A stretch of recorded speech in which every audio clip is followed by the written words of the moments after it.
रावण का जी कर देख लिया, आराम तो है पर चैन नहीं।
सब देकर मुझको बांध लिया,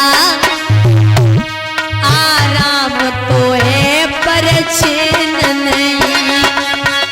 श्री राधे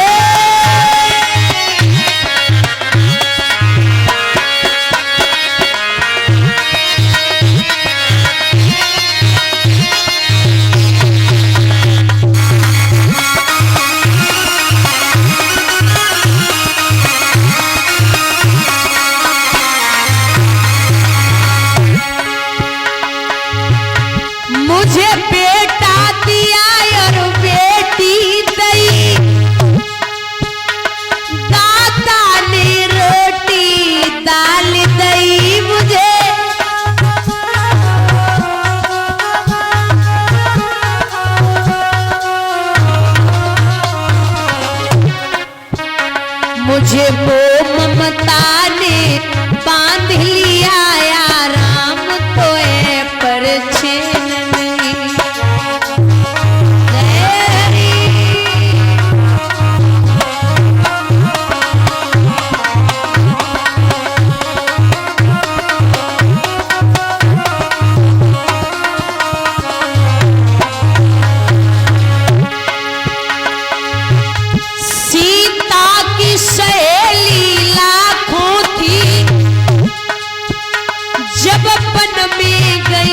तब कोई नहीं,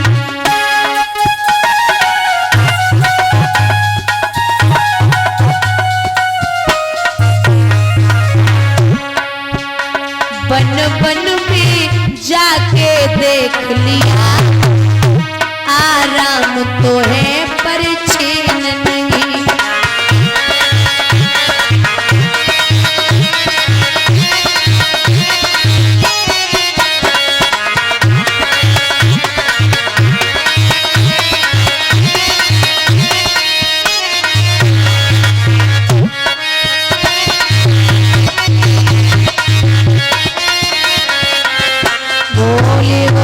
भगवान की,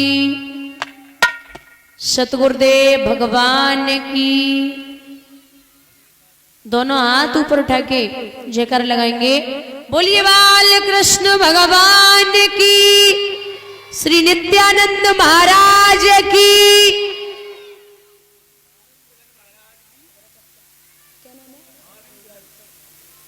श्री आनंद घन महाराज की। भैया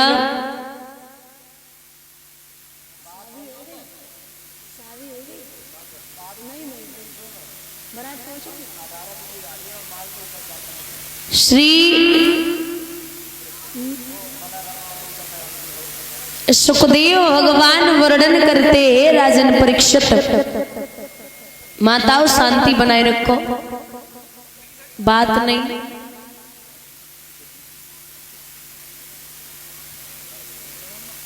भगवान भोले बाबा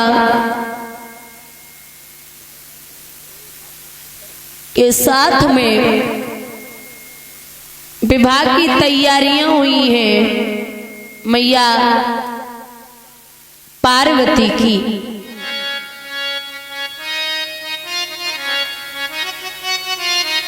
तो कहते हैं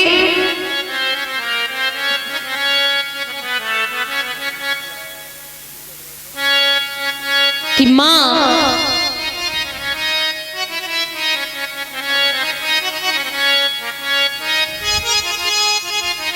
से सबने कहा है कि एक काम करो, समझ जाओ वो कैसा दिखने में है, आप उससे शादी कर रही हैं। तो पार्वती जी ने एक बात कही थी कि प्रेम के पंथ में जो प्राण छिपे बैठे हैं वो अपने आप ही तासीर लिए बैठे हैं। मैं बिना भगवान के किसी और के साथ में विवाह नहीं करूंगी।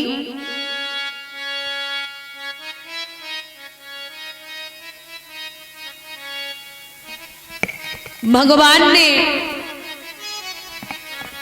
जब भगवान की और मैया पार्वती की भामरे पड़ी हैं तो परीक्षित एक सर्प बार बार बाबा को परेशान कर रहा है। बाबा ने वो गले से निकाला और मंडप में बांध दिया। जब मंडप में बांधा है, स्वयं भामरे पड़ गई तो वापस गए और वापस जाने के बाद में दोबारा फिर आए हैं। याद आई है कि मैं सर्प को भूल गया। अच्छा, हिंदू धर्म में एक रिवाज होती है गूथ खोलने वाली, होती है ना। तो ये रस्म वहीं से शुरू हुई है जहां से बाबा सर्प को खोलने आए थे। तो महाराज कहते हैं कि भामरे पड़ी, विदाई का टाइम आया। तो विदाई के टाइम में मैया मैना ने अपनी लाड़ो को समझायो कि हे बेटी, अब सुख दुख जो भी हो, कोई चिंता हो, आप अपने पति के साथ ही बांटेंगी। कोई भी बात अपने पति से नहीं छुपाएंगी, हर बात समझाई है। और माँ मैना अपनी लाड़ो को विदा कर रही है, कह रही है बिटिया, अपने पिता का आन मान सम्मान तुम हमेशा रखना। कुछ भी हो जाए अपने पिता को कभी बेइज्जत मत करना।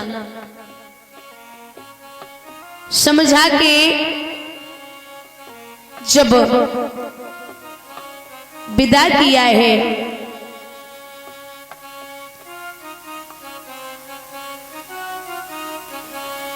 महाराज बाबा शादी करके जब कैलाश पर्वत पे आए तो मैया पार्वती बोली कि महाराज, हमने पिछला जन्म जैसे तैसे काट लिया, लेकिन अब एक काम करो, महल बनवाओ।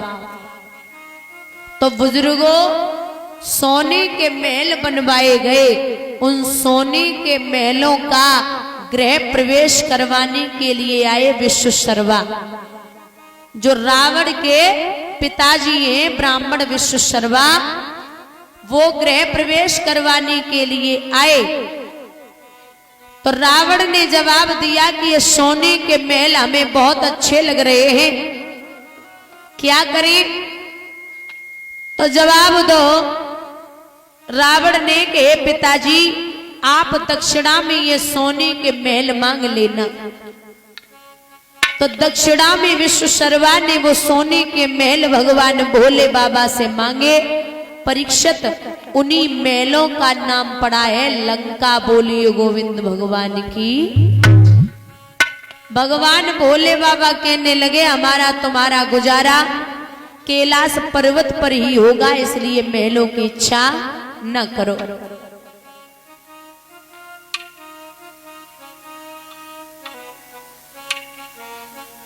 बड़े विधि विधान से रहने लगे।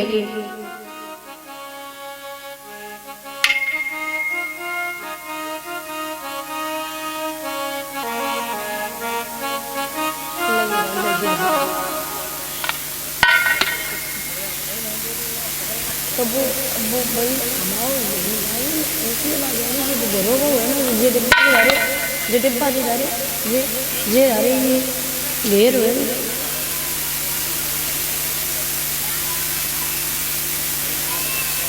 तो बंधुओं, इस प्रकार से मां पार्वती भगवान भोले बाबा रहने लगे। श्री सूत जी वर्णन करते हैं, हे शौनकादिक ऋषियों, बड़ी पावन कथा आती है सृष्टि का निर्माण कैसे हुआ। तो भगवान विष्णु की नाभि से कमल और कमल से ब्रह्मा, ब्रह्मा की दो संतानें हुई हैं, मनु और शतरूपा। देवहूति जो है इनका विवाह करदम ऋषि से हुआ था। करदम ऋषि इतने चालाक थे, वो जब मनु महाराज अपनी गुड़िया को लेके आए है, अगर नहीं बैठेगी तो मैं समझूंगा कि मेरा अपमान करती है। तो बड़े चालाक थे वो। देवहूति मैया ने उस आसन को जब देखा तो विचार किया कि कोई घर में है तो नहीं। उन्होंने क्या किया है, जमीन पर बैठ गई और अपने हाथ को उसी आसन पर रख लिया। इन्हीं देवहूति के और करदम ऋषि के 9 बेटियां हुई थी और 10वें पुत्र हुए थे, जिनका नाम है कपिल भगवान। कपिल भगवान ने अपनी मैया को मन चित्त अहंकार के बारे में समझाया था और कहा था, मां अगर इस मन को बस में करना है तो हमें और आपको हद से ज्यादा सत्संग में जाना चाहिए, वहां बैठना चाहिए, संतों की वाणी सुननी चाहिए।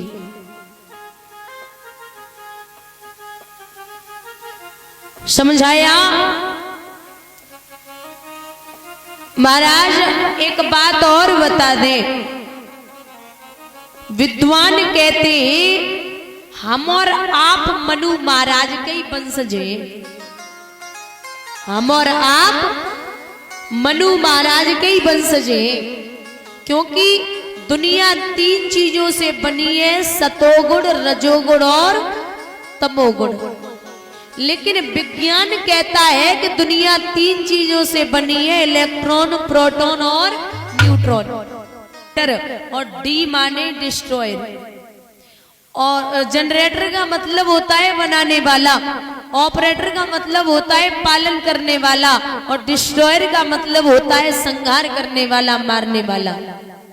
तो बनाने वाले ब्रह्मा जी, पालन करने वाले विष्णु जी, और मारने वाले भगवान भूतनाथ भोले बाबा। बोलिए गोविंद भगवान की।